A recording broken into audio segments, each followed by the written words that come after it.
Good evening. Hello, everyone. Good evening. Thank you very much. And I'm sure, like me, we're all thankful there's actually blue skies out there today. So that's right. Hi, I'm Joe Haidt. I'm editor of the Gazette, and I want to welcome you on behalf of the Gazette, Colorado College, and Food for Thought to the second community conversation on the future of downtown. Thanks to all of you for attending this important discussion this evening. This is the second, as I said, of the community conversations. The last one was on the homeless divide. But as talk about downtown revitalization has increased in recent weeks, we decided that an overall discussion on downtown was warranted. We kicked off community conversations this year to provide a community forum for issues that are important to not only this community, but to this state. We have a weekly segment with opposing views called Community Conversations on the Gazette's op-ed page, and we'll be announcing more initiatives on community conversations in the future. As for tonight, in full self-disclosure, the Gazette is moving downtown to Tejon Street in December. Thank you. And Colorado College is already an important part of downtown. However, as shown by the Gazette's recent three-day series, the issue of downtown revitalization has been ongoing for at least 4 decades now. Please note that this is being carried live on Gazette.com as well as on Twitter. And if you're so inclined to join the Twitter conversation, the hashtag for this event is CCDowntown. I want to thank Dr. Daniel Johnson, Chairman of the Economics and Business Department at Colorado College, who is moderating this evening's discussion, as well as our distinguished group of panelists who you see in front of you. Now, to talk about this evening's discussion and to introduce our panelists, please let me introduce to you Dr. Daniel Johnson. Thank you again.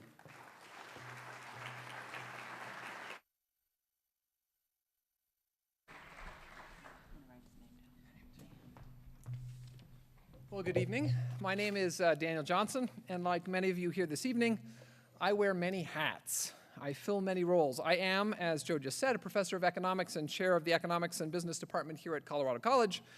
In that capacity, I teach microeconomics, innovation, technological change, public policy, research methods, and frankly, I'm used to talking to a slightly younger audience. You are what I might call non-traditionally aged students. I am also founder and CEO of 3 local businesses, including BookCheetah, which is a peer-to-peer book exchange for students and community members who want to combat the high cost of education. And tonight, of course, I'll be serving as your moderator for this evening's discussion about downtown Colorado Springs. When asked to serve in this role, someone asked me, would you just reflect first on the scholarship about city centers, about downtowns and their importance? Well, turns out there's a lot of work on this. It turns out downtowns are very important except when they're not. Helpful, right? So I turned to the scholarship on local economic development policy. Turns out there's a lot of work on that too, and local economic development policy is ineffective except where it's very effective. I'm a two-handed economist, right? On the one hand and on the other hand. My students find that annoying. I offer you this knowledge in the interests of full disclosure. I'm reminded of the story of 2 friends who visit the big city and are enchanted with their hotel room on one of the upper levels. After a day of sightseeing, they return to the hotel to find their elevator out of service. So they decide to take turns entertaining each other with stories as they climb the stories. The rules are simple. Only stories that make them laugh on the first half of the climb, and only stories that make them cry on the second half. Well, the first half goes swimmingly, as you might imagine, until they pass the midway point. One friend then reluctantly admits, all right, my first story to make you cry is really short. I left the room key in the car. What really gets me about this story is that he could have shared that story really early in the first half, and it would have been funny. In short, location matters. Timing matters. Same message, same community, very different emotional outcome. Different exercise outcome too, it seems, but that's beside the point. Therefore, there's a really good reason to have these community conversations, often, to share what we know, to discuss what we feel, and frankly, to make our whole community better off. As Joe said, tonight's the second of these community conversations. Thanks, Joe, and the Gazette more generally for sponsoring these opportunities to engage. In May, the discussion, of course, was about homelessness. Tonight, it's about downtown and revitalization, and you should stay tuned to the dialogue because I've been told, on good authority, that we'll have a third one in January. Topic to be announced. The format tonight will proceed as follows. After a few more remarks just to set the stage, I'll give 3 to 5 minutes to each panelist for introductory comments. Then, because I'm a college professor, I'm going to call on them to answer questions, making them relive their school days. No avoiding my eyes, looking at the floor. I know you did the readings. The dog didn't eat your homework. You've got to answer. After just a handful of questions from me, I'm going to open up to the floor because, frankly, my questions are the least interesting ones here tonight. I'm going to ask you now, and I'll remind you then, this isn't an opportunity for speeches or political platforms. A little context for a question is fine, 30, 60 seconds, but I generally find that questions end with an uptone to the voice rather than an accusatory finger thrust, right? So please help me keep it that way. See what I did right there? Way, right? I'll offer the opportunity for closing statements from each panelist just before 7 o'clock, and then we're going to close firmly at 7:15, not to cut off conversation, but just to move it slightly west, just outside here into the anteroom, spilling out into small group discussions sponsored by Food for Thought.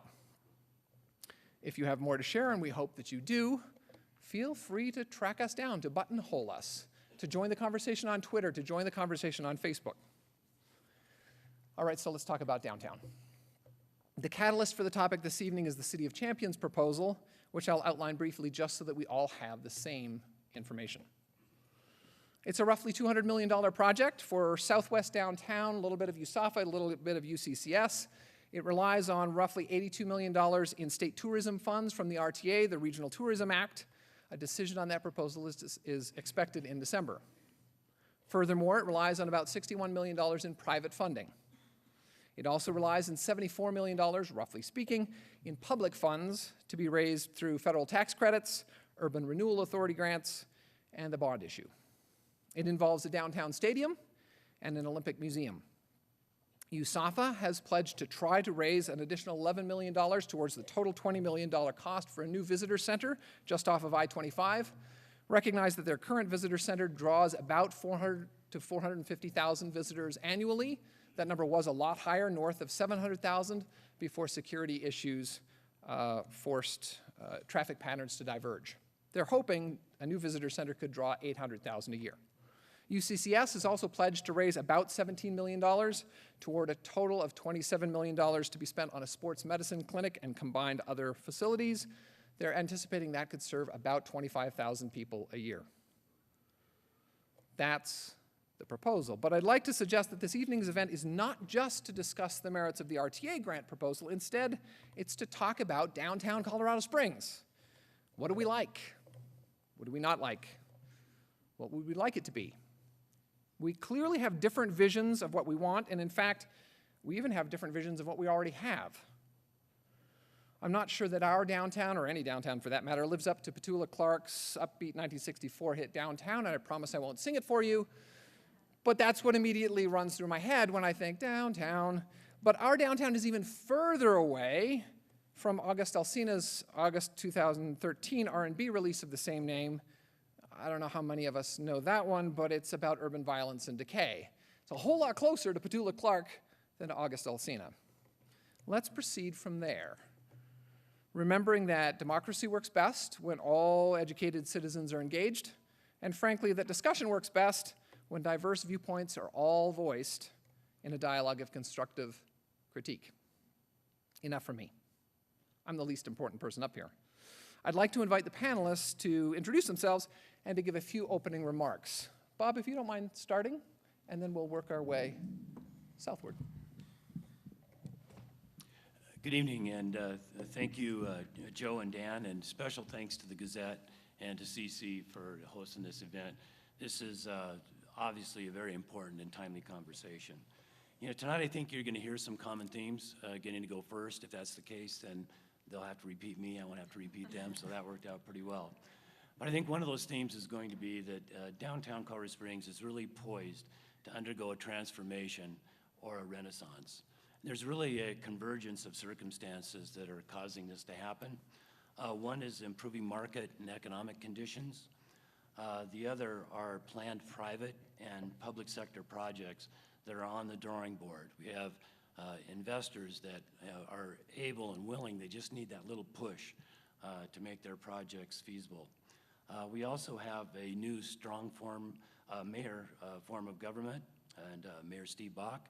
If you've heard him speak, he frequently says that he wants the city to be the most business-friendly city in the U.S.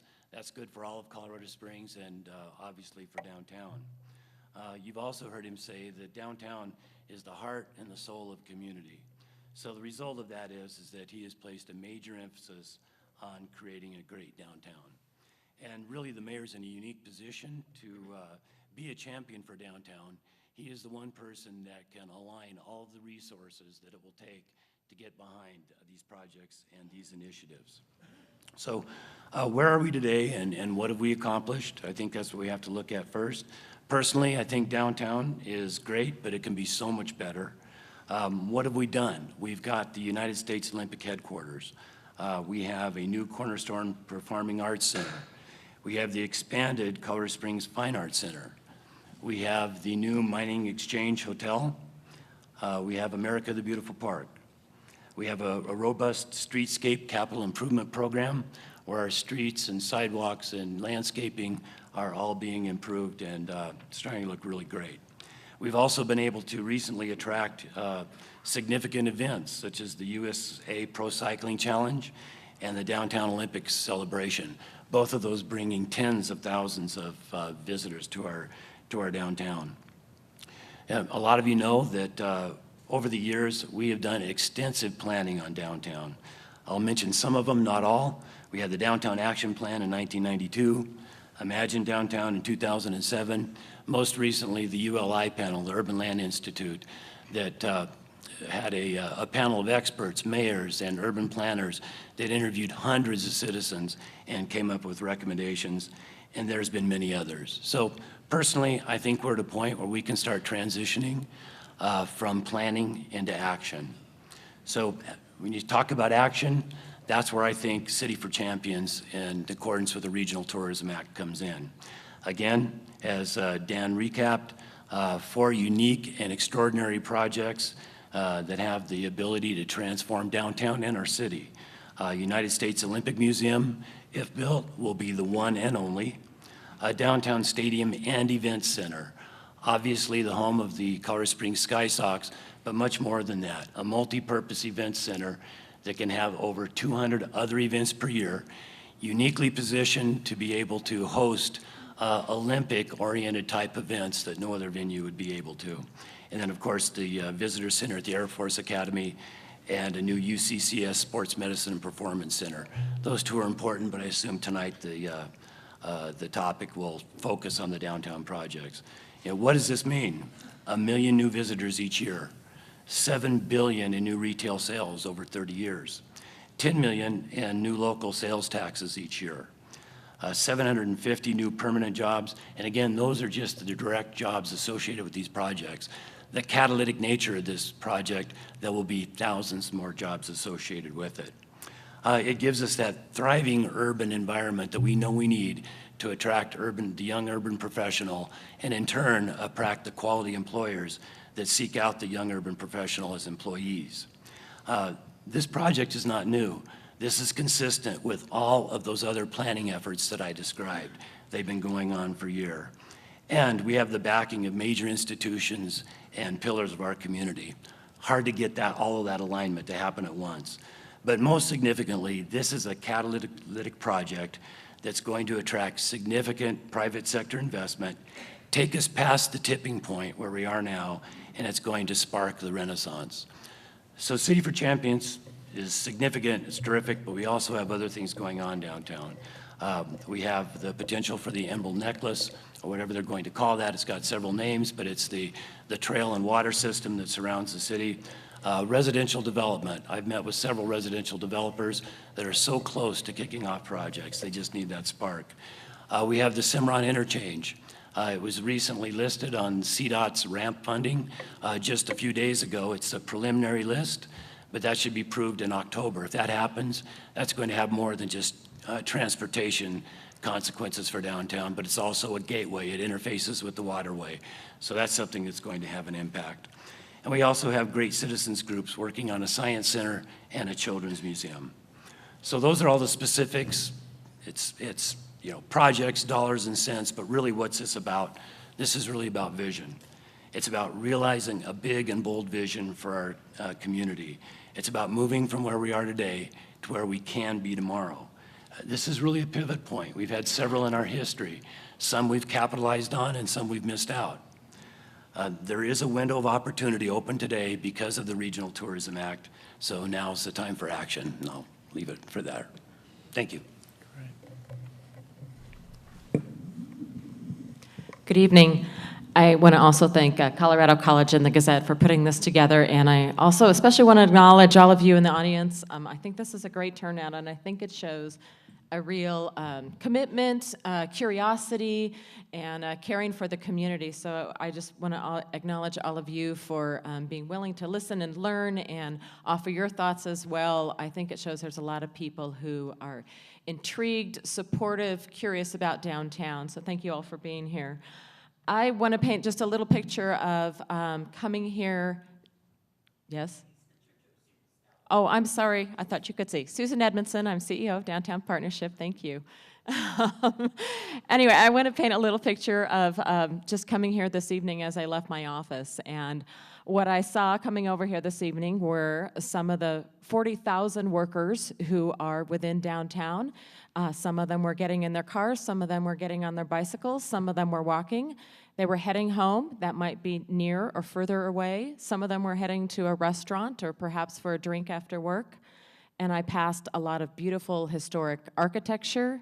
I passed a lot of cultural institutions. I saw a lot of our mom and pop locally owned stores that were still running or maybe wrapping up for the evening.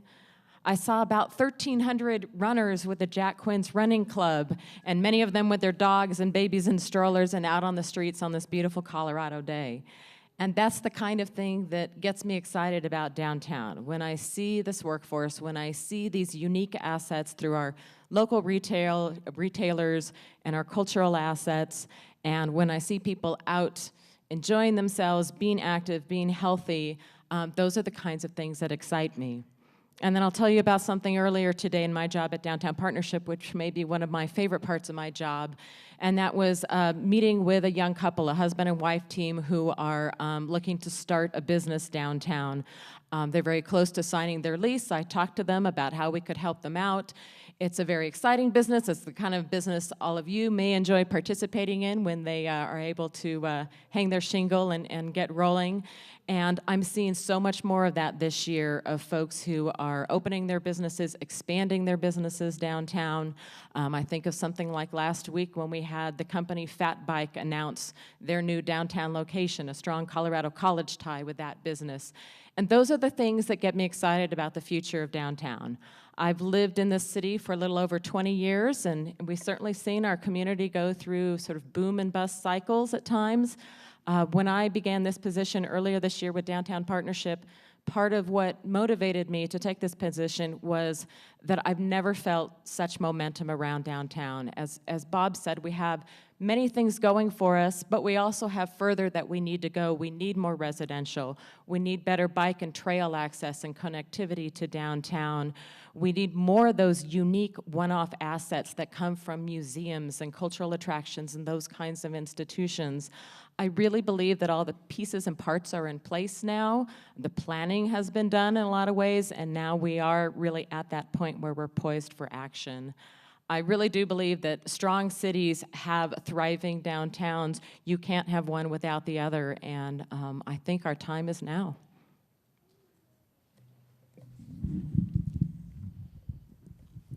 My name is Jill Gabler. I am one of our newer city council members here in Colorado Springs. I also believe that downtown is the heart of our city, and without a healthy heart, the rest of the city just isn't healthy.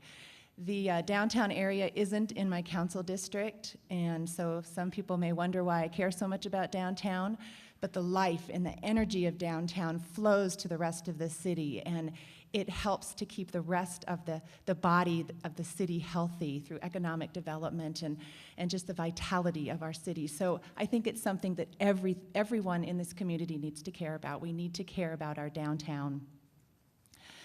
So as a government official, I certainly recognize that government doesn't create anything, really, but we have a great tool chest of lovely things that we can do to support our downtown, whether it's helping to bond, whether it's using our urban renewal. But my most favorite way to support the many things going on in our downtown is to be a voice, a strong and powerful and positive voice for our downtown.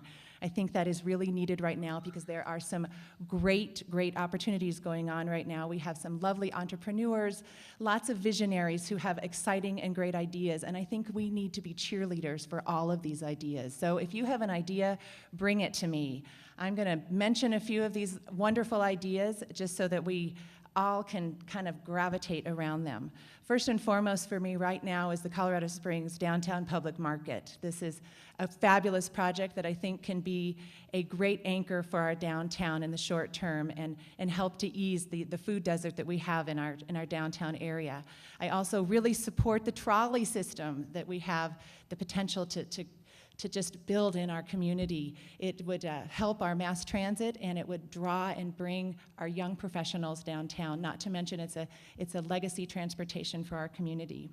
Affordable housing is needed, and I will support any affordable housing project. Our alley art projects, I think those are fabulous. I would love to bring those back and really get those going again.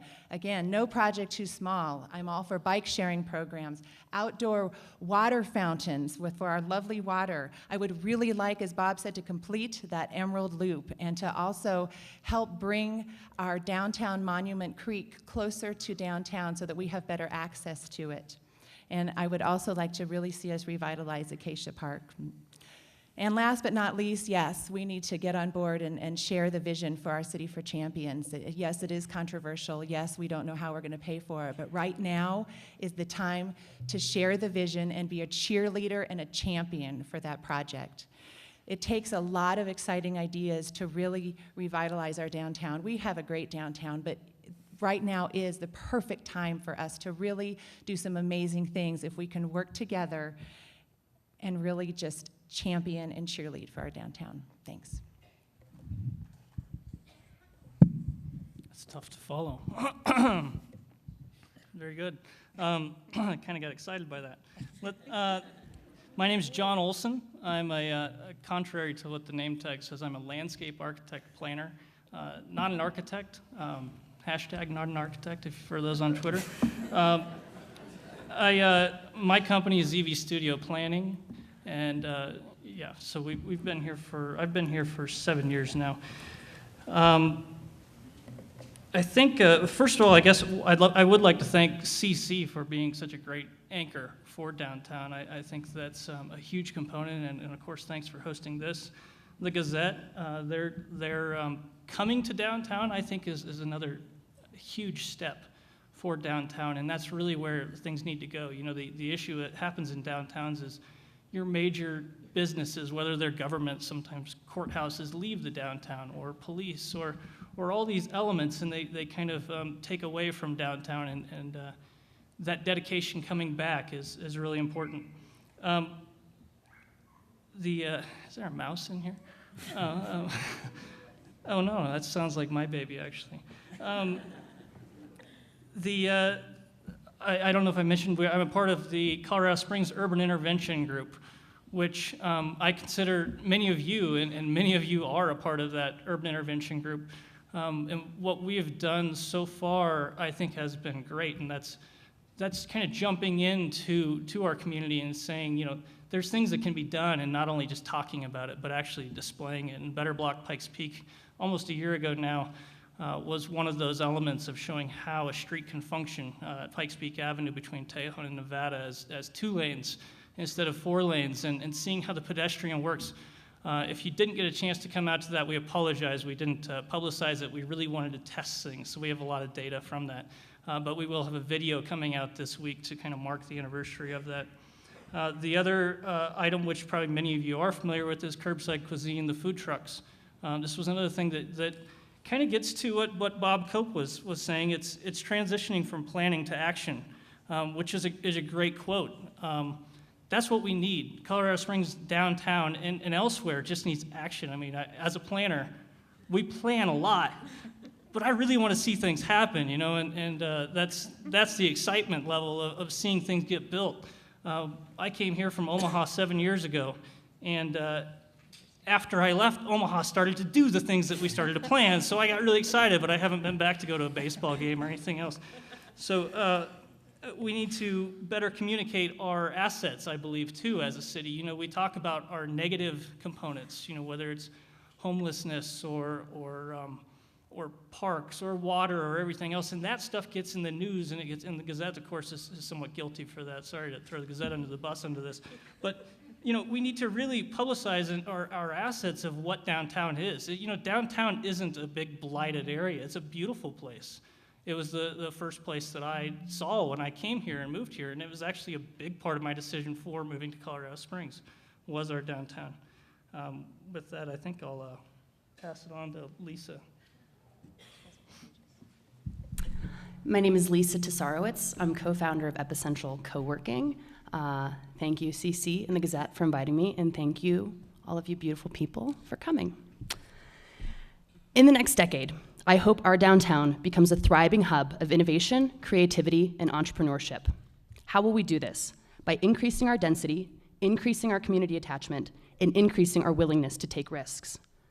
With these 3 things, density, community attachment, and willingness to take risks, downtown Colorado Springs can become a flourishing economic and cultural center. How do we increase density? Let us embrace the form-based code. Let's have everything downtown. Yes, let the people live, work, and play downtown. More people downtown doing more things downtown 24 hours a day. We need more celebrating, more shopping, more eating, more moving, more educating, more racing, more learning, more experiencing, more living, more congregating, more everything. We have to get every single person in Colorado Springs to want to come downtown. How do we do that? We increase community attachment. According to a study done by the Knight Foundation many moons ago, you as a city need to look good, welcome everyone, and have a tremendous amount of social offerings. It's very easy to make people love their city, especially their downtown. Make it look good, don't exclude anyone, and have something for everyone. Seriously, the most important thing for someone to like where they live is to have things to do and have opportunities to meet other people. You know what else helps community attachment? Investment. What do you want downtown? And what are you willing to do or give in order to get it? Maybe you're a little hesitant to invest yourself in downtown because you're a little bit risk averse. Well, we individually and as a community need to start taking more risks. Thankfully, you have a lot of great role models for taking risks downtown, like Curbside Cuisine, the Alley Arts District, Bat Bikes, Plaza the Rockies, Art and Storefronts, Blue Dot Place, Terra Verde, the Rabbit Hole, the Mining Exchange, and every other retailer, restaurateur, business owner, artist, consumer, student, and dreamer downtown. If you have a vacant storefront, take a temporary chance on a pop-up shop or a local artist that can't afford your full price. If you're a consumer, try something new every time you visit downtown. And if you're a property owner, make it a goal to get as diverse a population to walk through your doors. Taking risks might be easier if we lived in a city of yes. Try it. Say yes. Yes. Say it again. Yes. Do you think anything is possible? Yes. Do you want a better downtown? Yes. Are you willing to invest in it? Yes. That's very good. Also, in regards to taking risks, it's fun to think big, but it's also great to think small. Think about what you want downtown and how you're going to help make it happen. You and I alone can't build a stadium, but we could run a food truck. We could start a pop-up shop. We could perform on a sidewalk stage. We could also probably move downtown or eat more downtown or start a business downtown or move our business downtown. So, if we get a lot of people downtown and we get them to care about downtown and we get them willing to take risks downtown, here's what might happen. Serendipity, or fortunate accidental discovery. According to a paper published by researchers at the University of Arizona last year, people feel most creative on days spent in motion meeting people. What better place for people to be in motion and meeting people than downtown? If we can create a bustling downtown, our population will be more creative. Our citizens will feel the freedom to innovate. Casual collisions will lead to cross-pollination. And downtown can be our economic, cultural, and entrepreneurial center.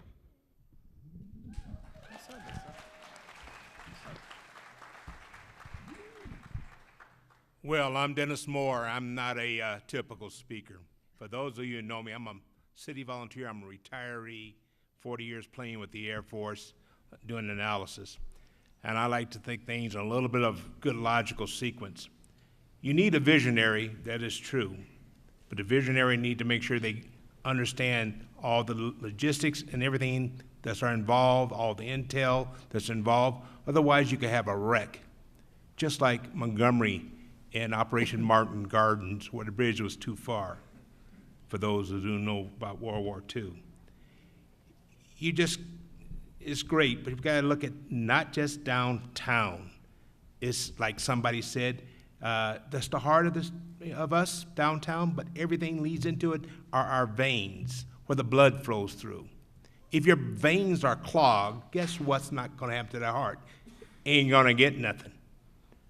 You look at Fountain, Airport, see the weeds growing up. Who in the heck want to come downtown when you drive into the city and you got weeds? Roads are not, well taken care of. You got to consider the whole, just not one aspect. The downtown is the heart. You need a vision, you need everything, but you need to logically phase this in and do right. We have a lot of things, and I talk to people all over the city since I have the opportunity to go all over the city with the Neighborhood Watch program, and people are concerned about the infrastructure, the roads, potential bonds to pay for all this. I haven't heard any logic of how it's coming in. This is the first time I heard that this is going to be an event center. Is it going to be domed, undomed because of our crazy weather? How are we going to have all these functions if it's a wide open like Sky Sox Stadium? Emotions don't get you to good thinking. Let's think both with our heads and our hearts. Heart will say, we'd love to get this done. My head say, let's stop and take a good logical look at this. Yes, what can we do? How do we need to phase it in? How do we need to make it work? Because we need to do something. Downtown, I would love to come down more often, but I get tired trying to find a place to park. If you build these things, where are we going to park at? What kind of room are we going to have available? There's more to this. How are we going to phase this in to provide for this stadium? How are we going to take care of all these infrastructure and pipes that are busting? We got to look at everything. It's great to have this. I'm not trying to throw cold water on the idea, but I sure do want to look at it logically, not too emotionally. My wife, after 44 years, she said, "You don't have much emotion in you, do you?" I guess I don't, You're still with me, but but she said, "I think with my head a lot." Yeah, I have emotions, but I've learned, especially being around the military for 40 years, to think a little bit. Don't be too eager to jump, for or against. Give me the facts. I spent 40 years gathering facts about all sorts of things, which I can't talk about, but gathering the facts and finding out what works. Everybody needs to stop back, take a breath, say, yes, we do need vision. We do need to come up with something to get us moving. Colorado Springs has always been a tourist place first, tourist city. We got to change that. We need to be a business-friendly oriented first. Get rid of unnecessary regulations. Find ways to motivate people to come here. How do you do that? Let them see a beautiful city, just like America, the beautiful mountain. Let them see a beautiful city. Cut grass, good streets, good roads, good sewers, and show them this is the place they want to come. We do not have a lot of regulations. Here you can build and prosper. We do not have the 500 fortune places like Omaha do. We do not have the population and things that Denver offer, but we do have good things to offer here, but we need to think about how to sell that. Do not overstep ourselves. Do not go into debt trying to make somebody else happy. If we are that wide open for all these great things, private entrepreneurs should be willing to put their money up and not all the citizens, because they're building it and they're getting a profit.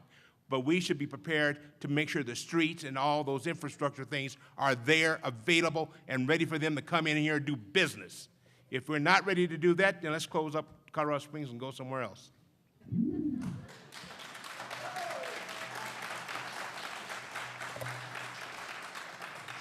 It's yours. All right, now I get to have fun, right? I get to put him on the spot. So, John, you mentioned Omaha. Anyone who's been reading the Gazette knows that there's been an article within the last week about Omaha being a city to watch.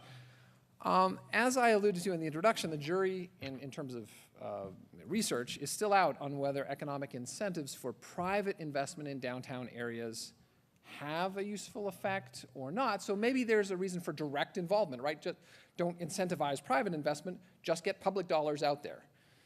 So reflecting on the Omaha experience, reflecting on what you know about Colorado Springs, what do you think? Should we be focusing on improvement led by public investment, private investment, a blend of each?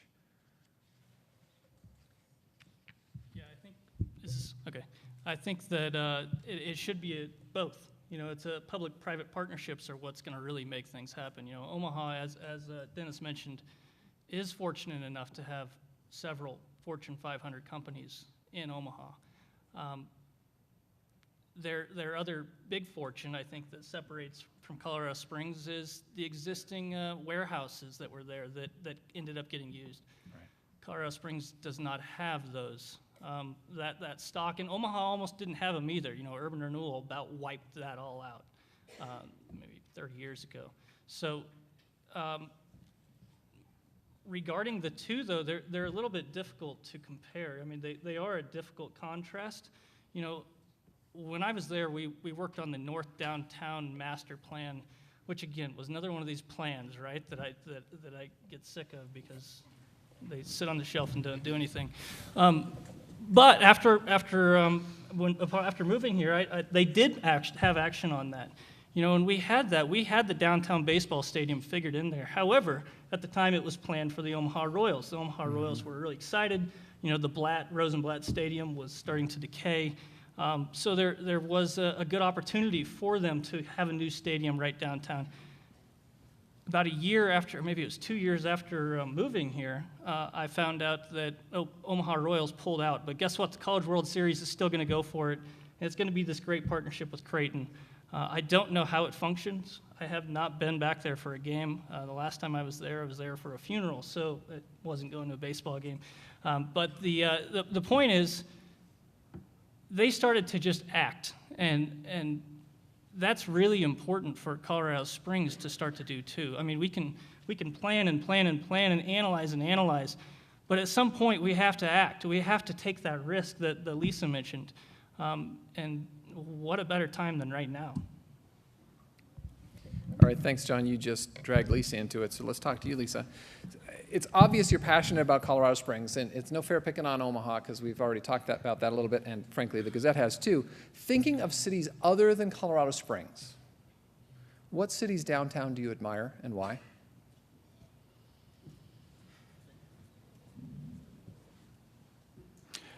You know, I think we don't have to look too far. You want to phone a friend? Oh, yeah. Yeah. Can I poll the audience?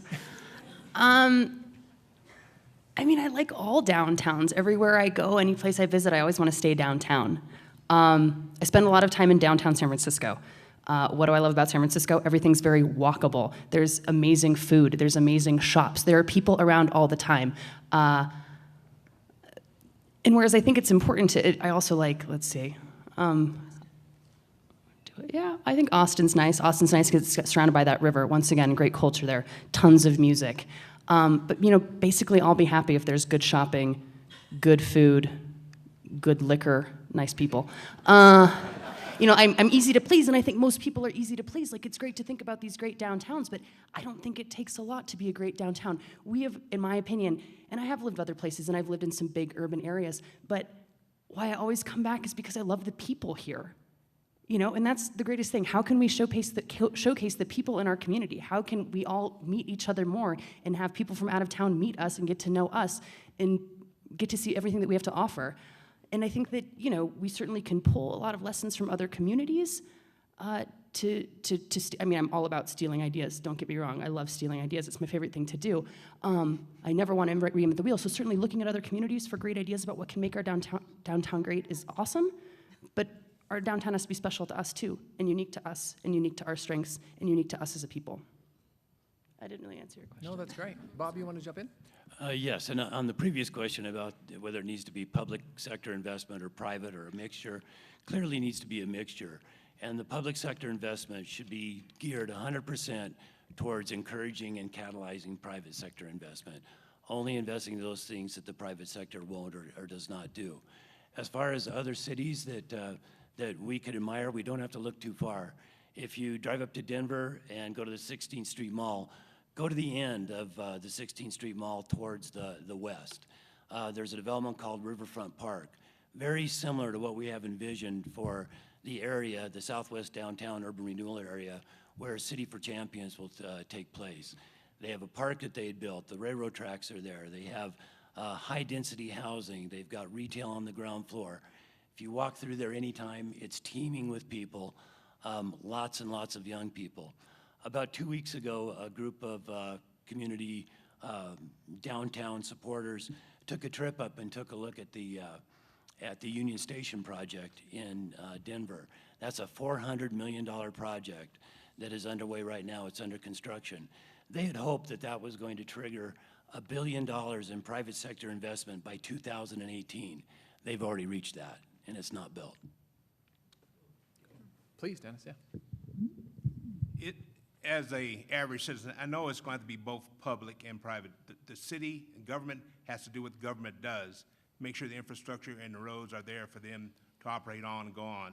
Privately, the business community will have to determine they're going to come out of their pockets and do it and not look for the taxpayer to build it. So it's going to be both. I've been to a number of cities around the world, Taipei, Taichung, Madrid, London, Paris, Belgium, Antwerp, you know, and they all got something. Chicago, wherever, they all got something. And I don't think it's good to compare with somebody else. Make our own.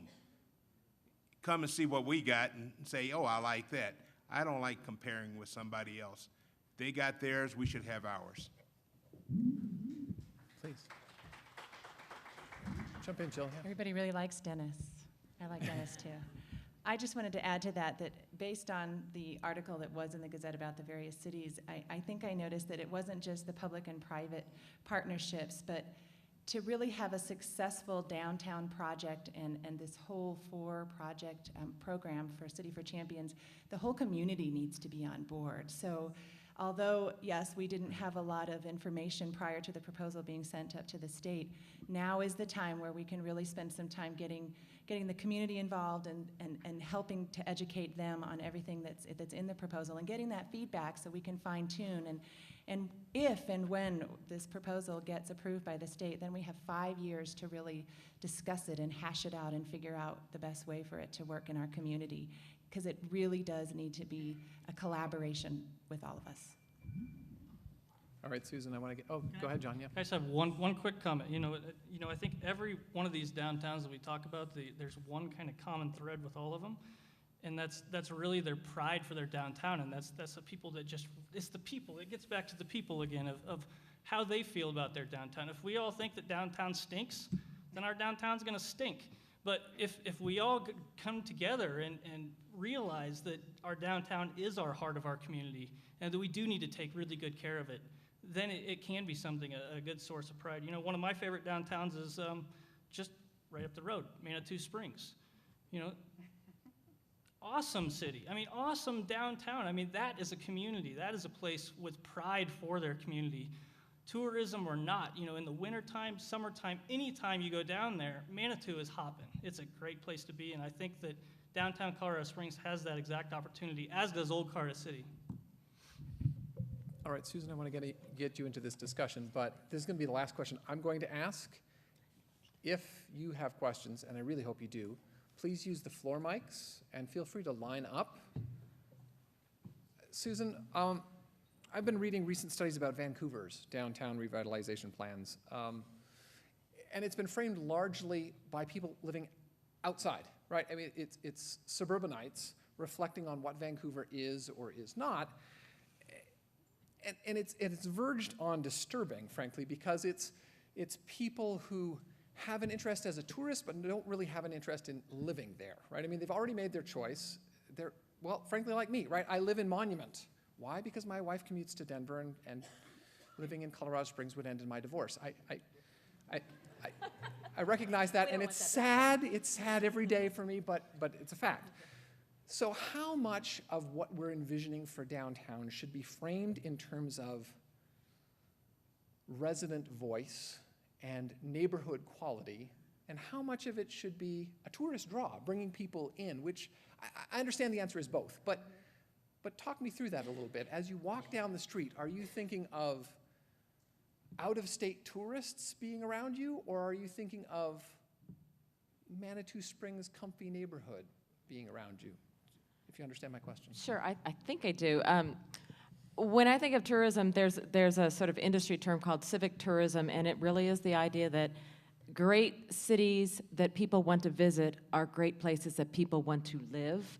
And so you always think with your locals in mind with anything, and if you're creating a public market, a great river walk, whatever that is, you start with your locals because you know, no matter what, that's the core. So I think tourism is a big part of our economy. I'm very excited by the potential with the Regional Tourism Act. But all of those things really start with the local residents. And so, you know, I think about it in terms of, again, what downtown offers are those unique assets that you don't see anywhere else that make us special. As Dennis says, you know, we got to be ourselves and not try to be something else. I mean, one thing you'll never see on TripAdvisor is someone says, Seattle has the best Applebee's.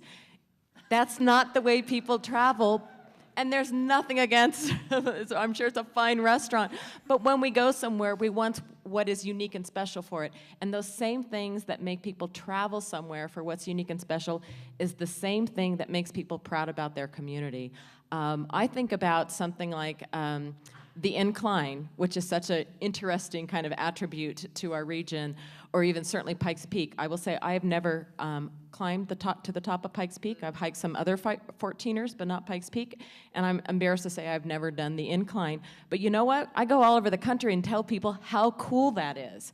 And I also tell them about the things that are cool in our downtown because that's what makes me proud about my community, the things we have that other communities don't have that make us special. So I really think that tourism component absolutely fits in with the locals as well because it's what makes us passionate about our community. Perfect. Do you want to weigh in, Dennis? I wasn't going to bring this one up. Somebody sent me up because I had asked a lot of people send me their inputs on this future of downtown, and somebody said something that to me it was a bit sarcastic, but we need to think about it. They said the joke is that it's a $25 business lunch in downtown Colorado Springs. It is the $5 hot dog, the $20 parking ticket. Nobody goes downtown unless A, they have a court date, B, they have some city or county government business, or C, it is convenient to pass through on the way to the mall. So that's what got to be changed. Hey, I'm just telling you, but that's the thought. When you get that from somebody, and when you ask a question, I'm not saying I agree with it, but you got to think, what is there that we need to change in their thinking? What do we need to change downtown to make it more appealing? All right, let's open it up to the floor. Let's go to this side first, and feel free to address your comments to Bob, to Susan, to Jill, to John, to Lisa, or to Dennis, as you see fit. Well, my name is John Edward Hawk. I'm a private citizen. I'm also a teacher of economics, American government, and history many years. been a passionate interest in the downtown. I like to go downtown. I like the idea of the bike trails, Emerald Necklace, the connectivity, the residential. I would suggest a pedestrian mall from Platt Avenue to Pioneer Museum would be very beneficial to downtown, something unique. However, I have a central question as an economist. Why spend $218 million? And this is speaking to Mr. Moore. Why spend $218 million on this city of champions or for champions when we already have a stadium that's privately owned and doing well? Number one. Number two, USOC, the Air Force Academy, UCCS have private funding of their own for the 3 buildings in that project.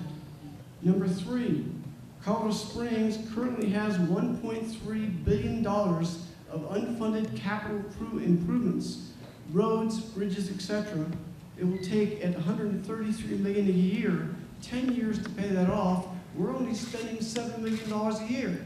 We are going further and further behind. Add to that the available debt margin. This is today's copy, just got it from the city's debt. Okay? The available debt margin for the city of Colorado Springs, 10% evaluation, $460.2 million. Our total debt right now, with all the debt outstanding, is $220 million. This is obscene, it's crazy. We need to think about how we're going to finance this, okay? We have all these different debts. So can I ask for your question? So what's your question? So why? Why would we spend $218 million of money we don't have when we're not paying attention to hundreds of millions of dollars, $1 billion of infrastructure? That's yours. He didn't mean me, he meant you.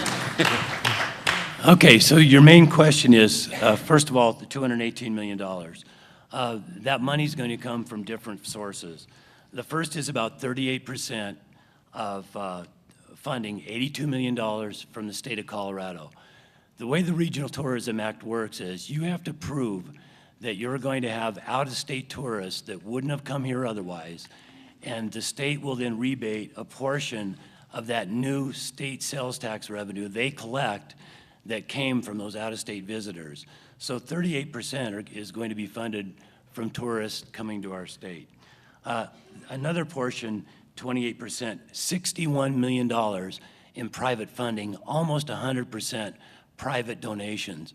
Do you know how fortunate we are to live in a community where we have the potential to raise $61 million in private donations for these transformational projects that will spur our economy?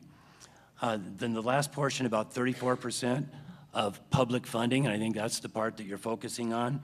We don't know exactly what that makeup will be, but we've laid out a reasonable plan of finance for that, approximately $24 million in Colorado Springs urban renewal funding, which is again tax increment funding. It is property and sales tax that's generated from the new development. New market tax credits, it's a federal program, approximately $10 million, and a potential for $40 million in local bonding. So you take a look at a project, $218 million. As a community, we may only have to fund about $40 million. That's huge leverage.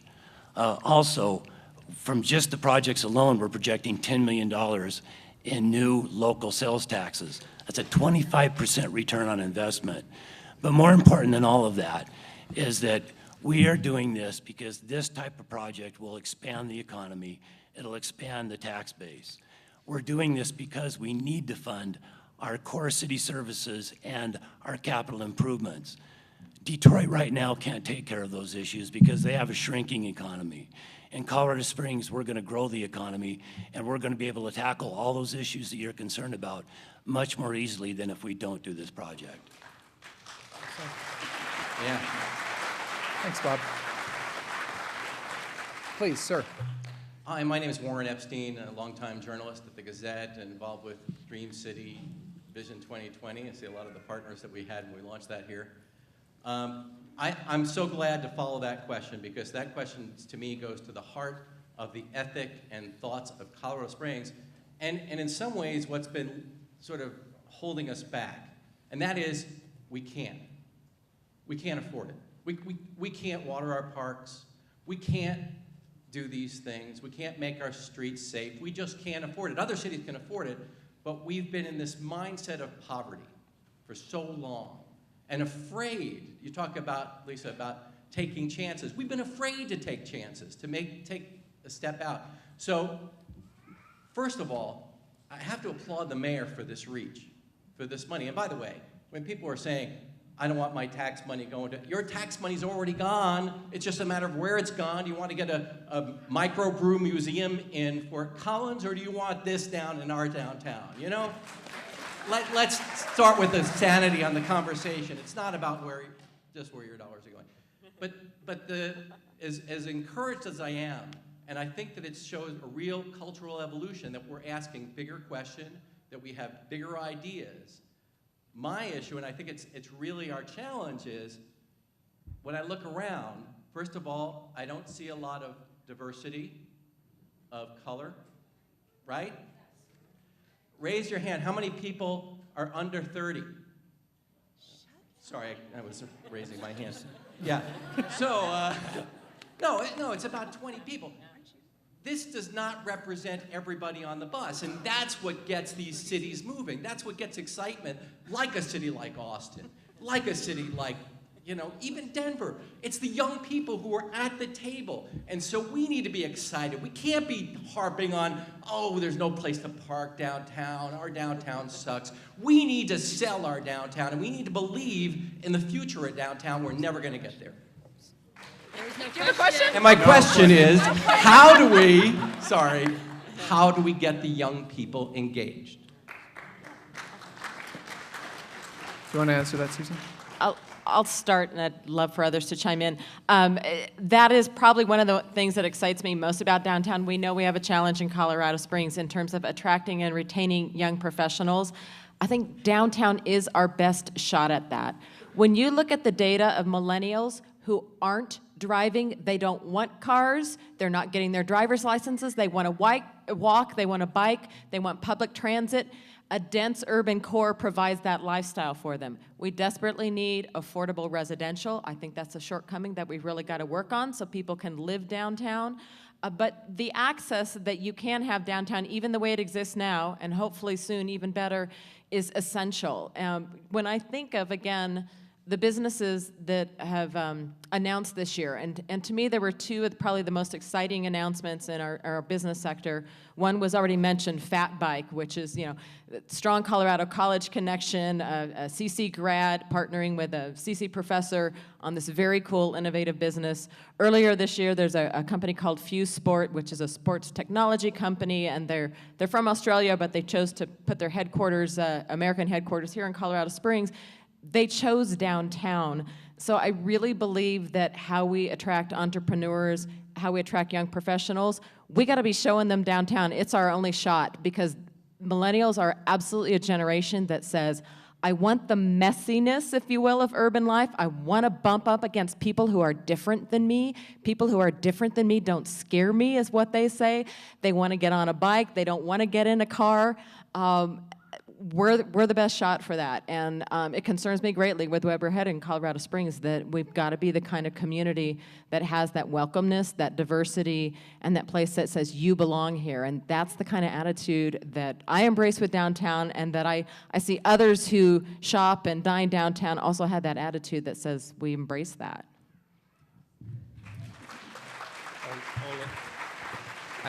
I realize that I'm moderator, but I'd love to answer this question too, because I think CC has a role here.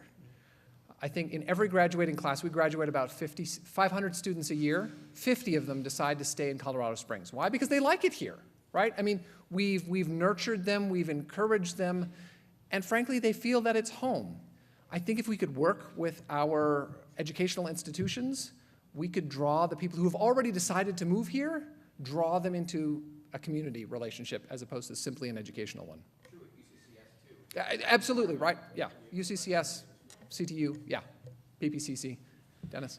And on that chance, the thing about taking chances, you got to be willing to listen to everybody, even those you do not want to hear. The problem here I've seen is too many people got plugs in their ears and don't want to hear what other people got to say. You got to listen to young, old, okay, find out what the problem is, what can we do to fix it to make it better. And sometimes the fix is may not what you want to do, but it's probably what could be needed. And you have to adjust and say, hey, yeah, it's not my idea, I may not like that, but we need to change. But right now I've seen a lot of stubborn people who do not want to move. You don't want to take the chances. I want to say one. Please. Really quickly, Susan mentioned that we need to welcome our young professionals, and I think that there's an education piece to that. There are a lot of people in this community that don't see the value in having young professionals in our community, and we need to educate the older people in our community, and I know I'm stereotyping, but to remind them that there are companies leaving our city and going to Denver because they cannot attract enough young professionals, and we need to get that message out in our community and welcome them.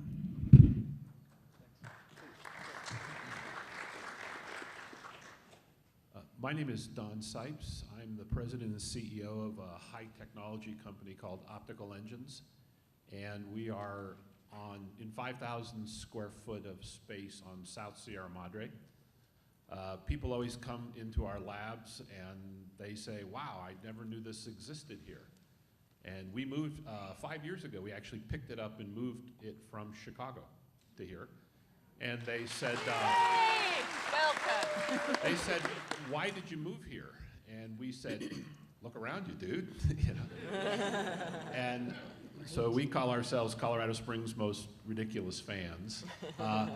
You know, we absolutely love the downtown. You know, when we're on conference calls with people around the world, we do a lot of work with a company in Denmark. The big joke is when the train goes by, because we have to stop for the horn. We have, you know, 1,000 square foot of class 1,000 clean room space that we have to service quite often because of the coal dust. Don't mind at all the guests who wander in once in a while from down the street. You know, they're cool. Fabric of our community. It takes about 40 minutes to walk down to the Tejon area. I have a cumulative, probably about $300 in traffic, you know, parking tickets. You know, just trying to make it work. The big question is there's all these grandiose plans, but we're in 5,000 square feet, kind of ultra high tech stuff. Trying to find, we want to find 10,000 square feet, a 15-foot ceiling with expandable to 20.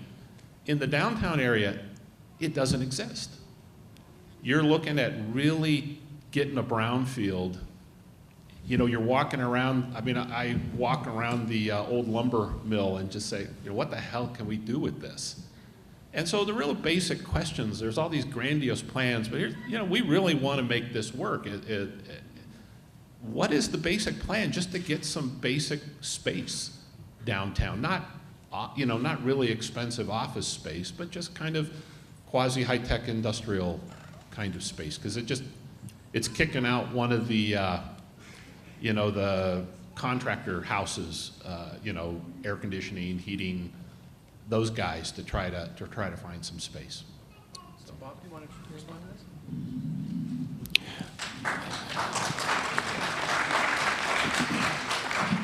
And there's a couple answers to the questions, and you know, the first is, it was raised earlier, there's a role for the public sector and a role for the private sector. So ultimately, the private sector is going to have to provide that commercial space.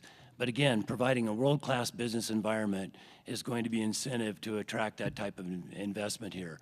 Specifically, though, the city has established a standard accommodations package. It's an incentive package for new investment and job creation.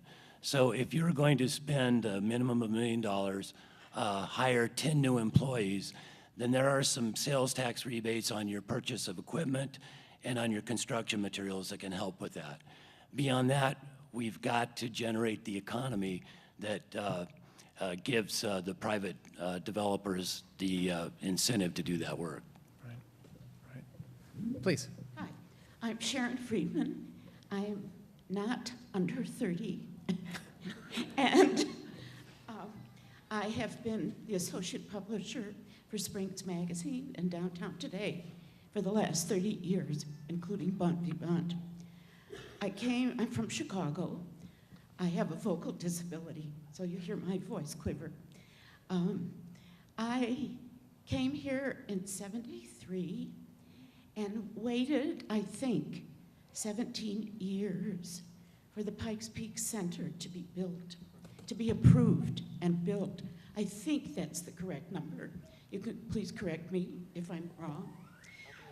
It's supposed to be an event center for local events as well as traveling events. I have been on many boards here and find that it's hard to book local events because the price is prohibitive. And so different organizations can't afford it. I think there's lots of parking downtown. I have as much resistance as everybody else to use the parking facilities. I like to park on the street. So I have the same problem. I'd like to suggest that for the next panel, you invite people under 30 to participate. I'm And 32, if that makes sense. I mean, I know I'm not under 30, but I'm 32. I'm sorry, you're under 30? No, I'm 32. Oh, 32, okay, okay. She's You still count, young. you count. So, thanks, Please don't make us all Lisa. state our ages. But you know what I'm saying, more diversity on the panel, please. And also, please invite somebody from the Pikes Peak Center so we can ask him some of these questions. Thank you. Thank you, ma'am. Please. Hi, my name's Mary Jo Pachin. I've lived in Colorado Springs since 1955, seen lots of changes, miss all the good shopping downtown, the department stores, and the unique stores that aren't expensive. My question is, can something be done about all the bar owners in the block just north of Pikes Peak? Most of my friends are scared to come down at night because of all the bars. And I've walked down there on New Year's Day, and it's like going through a minefield trying to avoid all the piles and all the stuff on the sidewalks. And most days, the sidewalks are not cleaned. And I would just like to see all the bar owners. Is there anybody in the city that can make bar owners clean the sidewalks? I bet you get a lot more people if they felt the city was clean. Sure, I'll talk a bit about that. First, I'll say certainly as in any community, businesses have their rights to be where they are, and so we do have those businesses downtown. What I will say, though, is they have become much more involved in how they can help make downtown better, and that starts with even improvements to their properties where the street front now is accessible as a restaurant, so it's open during the day, so you don't have that big sort of dead zone of a block that is not operating during daytime hours. They're working at improving their alleyways and getting those clean. They also are involved in serving on our sort of new safety committee to look at some of these issues downtown. They own their own power washer, so I'm not quite sure what the situation is with that. We do sweep and pick up trash and power wash the streets through downtown. That's one of the services through the Business Improvement District. But many private businesses also power wash their sidewalk. So I can't speak specifically to these businesses and how often they power wash their sidewalk. But I will say that they want to be successful as a business too. They know if downtown isn't welcoming and safe, it's not good for their business. And so we are seeing a much more sort of proactive attitude around how to make those blocks vibrant during the daytime and not just be nighttime businesses, and work at cleaning up some of the alleys so people feel safer at night in the alleys. I come downtown for a variety of cultural opportunities and dining and such, and while I acknowledge there's some challenges, I also feel fine downtown too. I know where I can park and feel safe most of the time, and I'm not saying there aren't issues to be addressed, but I can go to a gallery and go out to the rabbit hole for dinner or drinks or whatever and do okay. But it's something that's continual, so I want to acknowledge that too. It's not something you just say it's taken care of in a day and you move on. It's a continual process. So with the panel's permission, I'm going to waive closing remarks just so we can get more questions in. Is that all right? Okay, please. Hi, I'm Joanna Bolick, and I have lived here 9 years. I'm an activity director for an assisted living. And I just want to bring up our elders, because when a culture is viewed and assessed, I believe the condition and the well-being of the elders is something to be looked at and to be considered. And whenever I watch travel channels and I look at these cities that I would like to go and visit, they're always the old farts sitting around playing bocce ball or wherever in the main square. All the different intergenerational things are happening. And although I totally agree that we need young energy here, I think we need it all. We're talking about the heart of the community, and all our elders are certainly the real deep heart of our community. And working in assisted living, I experienced the isolation, and our culture is just not paying attention to people making that sort of transition. I think we need to keep them in our heart. So I would just ask you to keep that in mind. Okay, thank you. Dennis?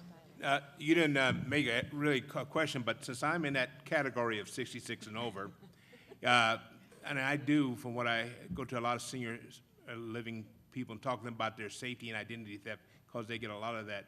Yeah, they're the ones with the change, and I think if you drop them out, you're missing a lot of people with a lot of liquidity who can go to these restaurants and things. And I really hate to say this, they do put the old people down, and I'm one of them. You know, we got money and we want to spend it, but you don't make it convenient for us to want to go do it.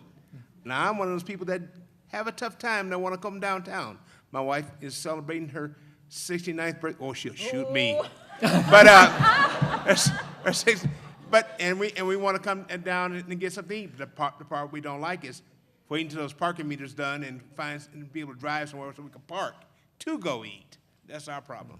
Well, working in assisted living, it's also, I often look for places to take people, and then we have to take people in a bus. Yes. So we have about 12 people. They have walkers, they have wheelchairs, and we have to find some place that's accessible to a bathroom. Very hard to take them on outings and find places around the city. I've only found a couple where I can go and take care of everybody and their needs. Yeah. So shade in a park, Sure. benches, access to bathrooms, Understood. sidewalks. Yeah, that's what got to be considered when y'all go through this thinking. You got to think about that. I'd like to just make a quick comment on that, because we talk about these different demographics, and really we're all talking about people, right? I mean, everybody wants the same thing, and an interesting component of residential and where people want to live is the seniors actually fall very much in line with the millennials. I mean, they want the very same thing. It's that access, that walkability, that convenience. It's not having to drive, not having to find a place to park because you already live there. That's the true goal. I would like to talk about parking at some point, but I don't know if that's going to happen today. No, I don't think so. All right, we're under a mandate to do a hard stop in about 60 seconds. So much as I hate to disappoint the people standing in line, let's just consider you extra special. You'll get to ask them while shaking hands with us. I don't want to stop this conversation. It's excellent. Let's just move it about 100 feet west, just outside these doors. Hold on, before you leave, though, I've been encouraged to remind you there are survey cards. We would love to hear your response to what just happened. Should we do this again? Should we do it differently? Should we do it with different people? Great to have the input, not only from speakers, but frankly from you in writing. If you would hand those into the student ambassadors at the doors as you move to the nonprofit Food for Thought's sponsored group sessions, we'd love to continue this conversation. Thanks so much. Thanks to the panelists, and thank you all so much for coming tonight.